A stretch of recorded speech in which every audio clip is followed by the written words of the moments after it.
Vou começar a fazer uma pequena série de vídeos, por sugestão de dois amigos meus, fazer uma pequena série de vídeos contando um pouco da história de cada modelo da coleção minha. Faço uma coleção de miniaturas de carros antigos, nacionais, na escala para 18, e eu decidi inaugurar com esse modelo, que o modelo original é bastante raro e não se conhece nenhuma unidade sobrevivente, que é um Fenemé D11000 1961 da série do Flamengo, a série rubro-negro. Então vamos começar agora contando um pouco da história da Fábrica Nacional de Motores, que produziu esses caminhões de 1949 até 1978, que é quando ela é sucedida pela Fiat Diesel. E aí quando a Fiat Diesel a substitui, prossegue até 1985, quando já é desativada definitivamente. Então vamos começar. Em 1939, se eu não me engano, um ministro da guerra, da época do governo Getúlio Vargas, ele sugere ao presidente que seja iniciado a criação de uma fábrica para produzir motores aeronáuticos. A Segunda Guerra Mundial já estava começando e existia a iminência do Brasil acabar entrando na guerra, até porque o Brasil já estava meio indefinido com relação à posição que tomaria, né? O governo Getúlio Vargas ele tinha certas tendências ao nazifascismo, mas no entanto o próprio Getúlio já tinha conhecimento de que a Alemanha poderia capitular no final da guerra. Ele estava mais interessado em iniciar um processo de industrialização no Brasil. E com esse processo de industrialização, manda quem paga mais, né? Ele, na época, o governo Getúlio tentou negociar com os americanos para fazer um empréstimo para a criação da Companhia Siderúrgica Nacional. No entanto, os americanos de início eles negaram, e quando o Getúlio fez um discurso que muitos interpretaram como um apoio ao regime nazifascista, os americanos imediatamente mudaram de ideia e decidiram fazer o empréstimo. Com esse empréstimo que foi feito, de grandes somas, né, começou aquela política de boa vizinhança, o governo brasileiro começou a criação de duas empresas com esse empréstimo que foi feito. A primeira, logicamente, foi a Companhia Siderúrgica Nacional, e a segunda foi a Fábrica Nacional de Motores, que foi inaugurada em 42. Só que, quando a fábrica efetivamente começou a entrar em atividade, foi somente em 1946, a guerra já tinha acabado. Ela tinha conseguido a licença para produzir motores Curtiss-Wright. Para quem acompanha a aviação já conhece um pouco mais da história, né? Que já tinha as empresas Curtiss e a Wright foram fundidas e viraram um grupo que produzia peças, partes e aviões completos, e também motores de aviões, né?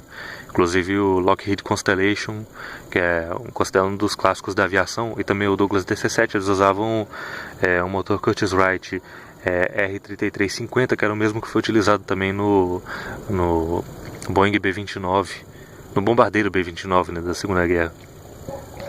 E aí eles conseguiram a licença de um motor que era para utilização em caças na época, mas quando a Fábrica Nacional de Motores, que ficou localizada em Xerém, né, ficou decidido que ficaria localizada no distrito de Xerém. Xerém é o distrito de Duque de Caxias, na Baixada Fluminense, né, lá no Rio de Janeiro. E quando a fábrica efetivamente ficou pronta e apta a produzir motores, a guerra já tinha acabado. E aí o novo governo, que já era do Eurico Gaspar Dutra, que tinha ganho as eleições de 45, né, tinha sido derrubado, o Getúlio tinha sido derrubado, apesar de ter iniciado um processo de abertura política, mas ele foi derrubado, e o Eurico Gaspar Dutra já tinha sido eleito. E o Dutra diminuiu os investimentos assim, na área de industrialização, deu uma arrefecida na política industrial que o Getúlio tinha dado início. E com isso a fábrica ela ficou meio paralisada, né? Até porque o Brasil comprou, com a reserva que tinha acumulado durante a guerra, comprou um lote de 180 mil motores aeronáuticos que tinha sobrado da Segunda Guerra, né? E com isso a fábrica meio que perdeu a sua utilização. Para não ficar paralisada, eles iniciaram o processo de construção de várias vários tipos de produtos motorizados, né, de eletrodomésticos, como geladeira, máquina de costura, tudo que tivesse motores eram produzidos lá. Inclusive até tratores Fiat, que são muito raros e que, não, pelo menos da minha parte, não se conhece nenhum sobrevivente desses tratores Fiat produzidos sob licença pela FNME. E a fábrica ficou nessa indecisão até que em 1949 a FNME assinou um acordo. Eu falo de FNME o tempo todo para o pessoal que não conhece, porque quando esses caminhões se popularizaram bastante, lá no Nordeste a pronúncia do alfabeto é completamente diferente, né? Então o F, que era a Fábrica Nacional de Motores, né, FNM, o F passou a ser conhecido como F, o N virou NE e o M virou ME. E aí popularizou aqui no Sudeste, o resto do país inteiro, então todo mundo conhece esses caminhões como FNME. E a fábrica também, né?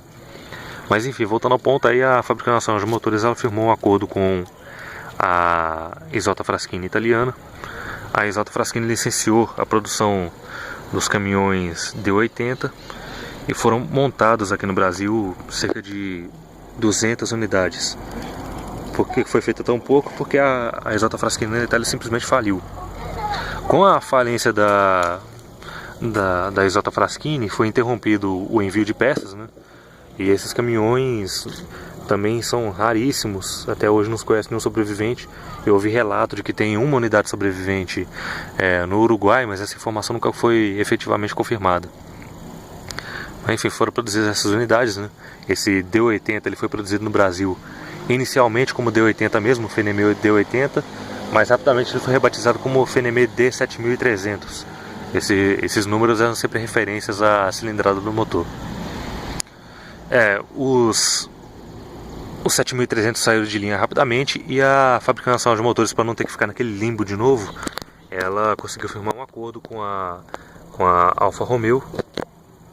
E a Alfa Romeo ela licenciou a produção e montagem dos caminhões 800BR. E a partir de 1951 a Fábrica Nacional de Motores já começa a produzir esses caminhões, né, os 800BR.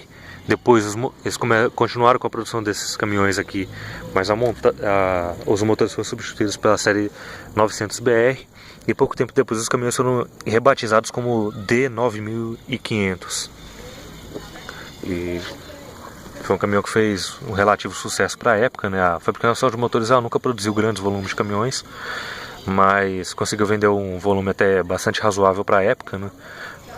Para a época era o único caminhão pesado de produção nacional, embora os números de índice de nacionalização não fosse exatamente, não se pudesse considerar exatamente nacional, né? Porque tinha muitos componentes que eram importados e tudo mais. Se eu não me engano, acho que era só o chassi e a cabine eram feitos no Brasil e o resto do conjunto era todo importado. Enfim, o caminhão fez relativo sucesso, né? Até que em 1958 a Fábrica Nacional de Motores ela decide fazer uma evolução dos 9500, já com um índice de nacionalização mais elevado, né? Aí agora já realmente pode-se dizer que esses caminhões já eram efetivamente produzidos no Brasil, que foram os D11000, que é no caso desse caminhão aqui também, como eu já tinha dito no início do vídeo, que foi o FNME mais bem sucedido, né? A produção desse caminhão durou de 1958 até 1972, quando ele foi substituído pela série 1000, né? Que era constituída dos 180 e 210. Qual que era a diferença efetiva entre os D11000 e os D9500? Primeiro que o D9500 ele tinha do lado da alavanca reduzida lá no painel, a imagem está começando a embaçar um pouco. Diferente dos D9500, os D11000 eles não tem no painel aquela alavanca do freio montanha do lado da alavanca de reduzida. Segunda coisa, a caixa de câmbio, vou mostrar aqui embaixo. A caixa de câmbio do motor, aliás, não sei nem por que eu falei isso, mas a caixa de câmbio ela é separada do motor. Se você reparar, o motor está aqui, ele tem um cardanzinho, a caixa de câmbio fica aqui para trás e aí você tem o segundo cardan que já liga direto no diferencial. E aí a diferença dele com dos D9 para os D11 era justamente disso. O câmbio no D9 era junto do motor e no D11 era separado e tem um cardanzinho ligando. Segunda coisa também era o motor, né? A cilindrada era maior. No outro, como o próprio nome diz, era um motor de 9,5 litros. Esse aqui era um motor de 11 litros mesmo. E a outra diferença é que enquanto que o D9 ele tinha motores de cabeçotes, dois cabeçotes triplos, né? Esse aqui já tinha 3 cabeçotes duplos. Mas seguindo a história, aí em 1961, para comemorar a vitória no campeonato de 60 do Flamengo, a Fábrica Nacional de Motores decidiu fazer essa série especial aqui de apenas 200 unidades. Só que qual que era a diferença? Basicamente é só as cores mesmo da cabine nesse esquema de vermelho e preto, com o friso escrito rubro-negro no para-choque. Aliás, não foram nem 200 unidades, foram apenas 100 mesmo, independente da variação de chassi. Esse aqui eu optei por fazer em cavalo mecânico, porque eu achei que combinava mais. Infelizmente não se conhece nenhuma unidade sobrevivente, até porque a fábrica não marcou, né, um código de plaqueta. E foi um retumbante fracasso também. Até porque quantos flamenguistas que a gente conhece no Brasil inteiro também, apesar de ser considerado o maior time, mas tem uma infinidade aí, então nunca ia fazer sucesso. O modelo 61 também ele tem algumas diferenças em relação aos outros, né? Por exemplo, ele é o último ano que você tem 3 opções de cabine. A Fábrica Nacional de Motores ela nunca conseguiu atender a produção total de cabines para suprir os chassis. Então a estratégia que ela adotou era alguns eram produzidos com cabine própria mesmo, outros eram com cabine feita pela Brasinca, que tinha estrutura praticamente de alumínio, e as chapas eram todas rebitadas. E tinha a Metro, que era do Rio de Janeiro, que era toda baulada. Inclusive nos modelos D9 1500, aquela cabine era conhecida como espanta-bebê, porque ela era bem medonha, com o ronco do motor as crianças da época morriam de medo. Assim, falando dessa série dessa questão das cabines, esses modelos eles tinham, esses modelos dessa série do Flamengo produzidos somente nessa cabine standard, e não existe muita referência assim. Agora que eu já chego na parte para falar do meu modelo que eu fiz, eu já tinha decidido colocar na minha coleção modelos de caminhões da FNM, mas eu nunca tinha conseguido muitas informações referentes às diferenças do D9 1500 para o D11.000. Então eu tive que me aprofundar bastante, até recorrer ao site alfafnm.com, que é o site mais completo em relação a esses modelos, né? Eu tive que me aprofundar bastante, consegui achar alguns vídeos na internet que mostravam a diferença dos dois modelos. E quando eu decidi fazer, eu achei curiosa essa história dessa série, até porque eu mesmo sou flamenguista, não gosto muito de futebol, mas sou torcedor do Flamengo também. E eu achei curioso assim ter feito ter existido uma série especial de um caminhão em homenagem ao meu time. Só que em todas as referências que você procura em relação a esse modelo aqui, a única coisa que você acha é uma foto que saiu na capa da revista Transporte Moderno de 1965, que mostra um caminhão desse aqui estacionado numa refinaria da Atlantic, junto com outros caminhões da FNM e alguns Scania também. E fora que as propagandas originais da fábrica que só mostravam a ilustração desse caminhão bem no rodapé, em que algumas propagandas variavam com modelos de cavalo mecânico, outros já eram caminhões toco puxando a tal da Julieta, né? Era uma carretinha atrás. Mas não existiam muitas informações. Então basicamente para conseguir fazer isso aqui eu tive que me basear naquela foto que saiu na Transporte Moderno, em um Photoshop que um rapaz tinha produzido, um modelo 3D, ele tinha feito produzido um modelo 3D e feito um Photoshop para retratar como poderia ser o modelo original. Então foi assim que eu optei por fazer essa versão para inaugurar a série dos caminhões FNM na minha coleção. Aqui o interior dele todo vermelho também, com os banquinhos pretos originais, né? E tem apenas um detalhe que eu acabei fazendo errado em comparação com o que deveria vir, né? Eu baseei em caminhões restaurados e nem sempre esses caminhões são restaurados, eles seguem 100% da originalidade.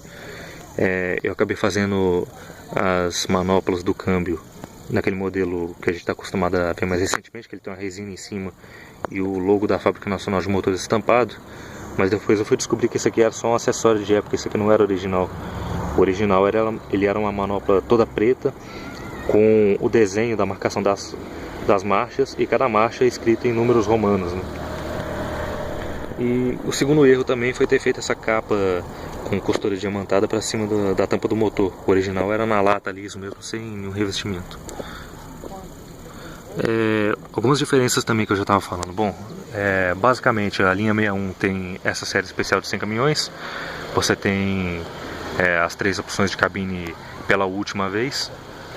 E a outra diferença também é que esses caminhões eles são os últimos a vir com o compressor do sistema de freio feito pela Westinghouse e a bomba injetora da Spica. A partir de 62, a bomba injetora da Spica é substituída por uma bomba feita pela Bosch, e em 63 você tem o conjunto de freios todo feito pela Bendix do Brasil. Eram conjuntos assim mais modernos em relação a esses que vinham nesse aqui, mas segundo o pessoal que é dono de Fenemê, que tem coleção de Fenemê, eles não são tão equilibrados quanto esses caminhões com compressor Westinghouse e bomba Spica. Teve alguns detalhes que foram interessantes para poder fazer nesse aqui, que deram um pouco de trabalho. Essa lanterna traseira é até curioso, que a luz do pisca-pisca ela tem o desenho de seta, tem essa luz normal mesmo de sinalização noturna aqui redondinha, e a luz do freio ela tem inscrição pare na lente, né? Uma das coisinhas interessantes para se fazer também, que eu achei curioso no modelo original. Outra coisa também é esse tanque suplementar, né? É muito normal o cavalo mecânico ter esse tanque auxiliar aqui por conta da questão de autonomia, né? Hoje em dia você já tem uma certa dificuldade de autonomia para você conseguir cruzar o país sem precisar parar toda hora para abastecer, né? Até porque não tem tantos postos assim de combustível, mas nessa época era menos ainda. Então era realmente mais necessário ainda do que hoje em dia.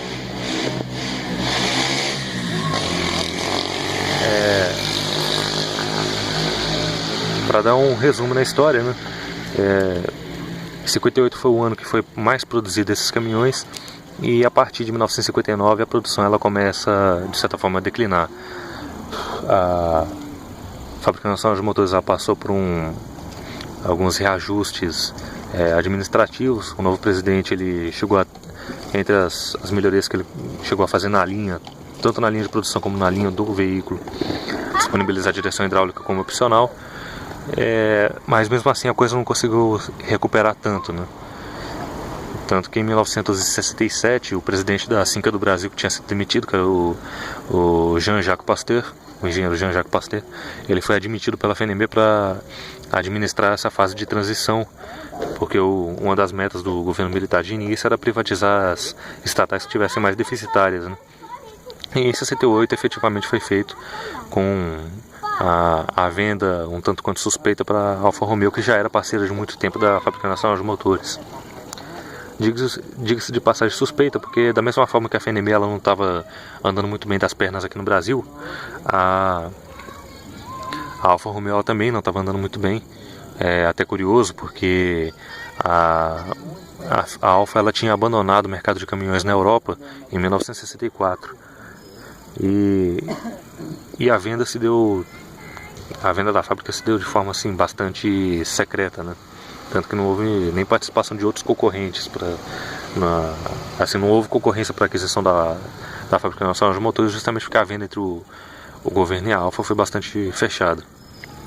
Aí, entre as alterações que ocorreram já nesse ano da aquisição foi o lançamento da linha de chassi V12, né, que era um chassi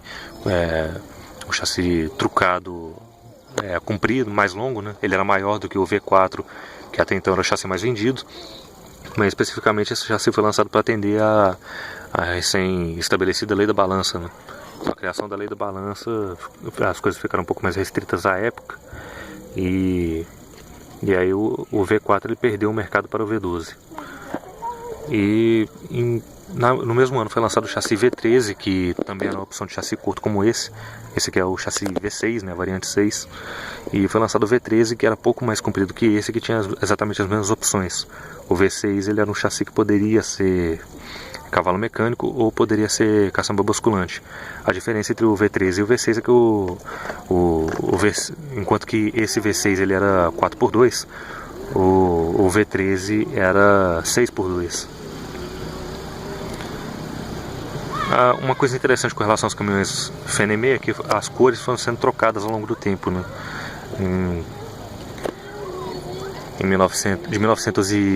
Até 1958 você tinha o verde almaf, que era um verde escurão. De 59 até 66 você tinha o verde seda, que era um verde bem clarinho mesmo. Final de 66 até 67 você tinha um cinza clarinho, quase branco.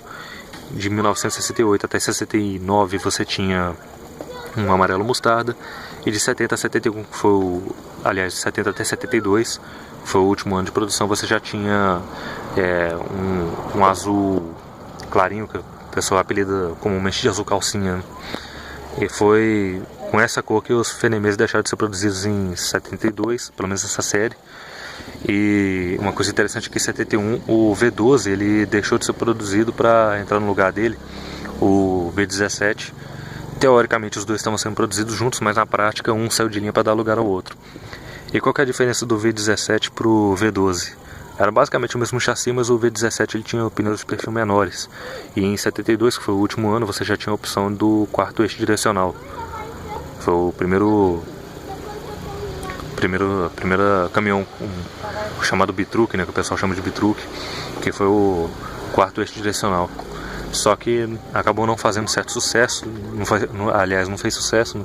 Tanto que com o lançamento da linha Mille já no final daquele ano, que já foi os FNME 180 e 210, essa opção de chassi ela foi descontinuada. Bom, para encerrar aqui, acho que eu já falei demais, né? Não sei nem se esse vídeo vai ser lançado ainda também. Eu fiz mais por sugestão de dois amigos meus para tentar registrar um pouco da história da minha coleção. Se eu achar que conveniente, eu postarei esse e chega a sequência dos outros modelos. Tem Opala, tem Galaxy, tem um FNME cabine Brasinca 1961 que eu tô fazendo também. E é isso aí, chega.